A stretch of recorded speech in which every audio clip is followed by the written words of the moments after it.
আপনারা জানেন যে বাংলাদেশে একটা কথা আছে যে কারোর সাথে শত্রুতা করতে গেলে একটা ল্যান্ড মামলা জুড়ে দাও, তাহলে 3 জেনারেশনে সেই মামলা আর শেষ হবে না।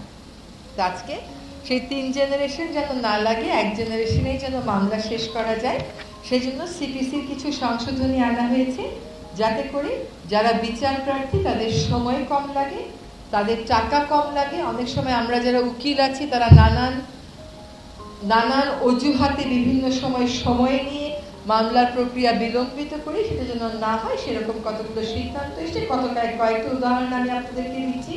যেমন আগে যেটা হতো যে একটা মামলার রায় হয়ে যাওয়ার পরেও আবার জারি মোকদ্দমা করতে হতো ওই মামলার রায় বাস্তবায়নের জন্য। এখন বলা হচ্ছে যে যখন রায় দেওয়া হবে ওই রায়ের মধ্যেই এক্সিকিউশনের বিষয়টা ইনক্লুড করে দেওয়া হবে। আবার ওই যে বিভিন্ন সময় নেওয়ার কথা বলা হতো যে উকিলরা দাঁড়িয়ে সময় নেবে, এখানে বলে দেওয়া হয়েছে যে সর্বোচ্চ কয়বার সময় নেওয়া যাবে। আবার লিস্টে ফুল হিয়ারিং এর জন্য কয়টা মামলা সর্বোচ্চ নেওয়া যাবে, আর পার্শিয়াল হিয়ারিং হয়ে আছে পার্ট থার্ড ম্যাটার, এরকম কয়টা লিস্টে সর্বোচ্চ ইনক্লুড করা যাবে। আধুনিকায়ন করতে এটা বলা হচ্ছে যে আমরা সমনজারিটা এখন থেকে টেলিফোনের মাধ্যমে, SMS এর মাধ্যমে বা অন্য মডার্ন যে ডিভাইসগুলো আছে, মডার্ন যে মেথডগুলো আছে তার মাধ্যমেও করতে পারবো।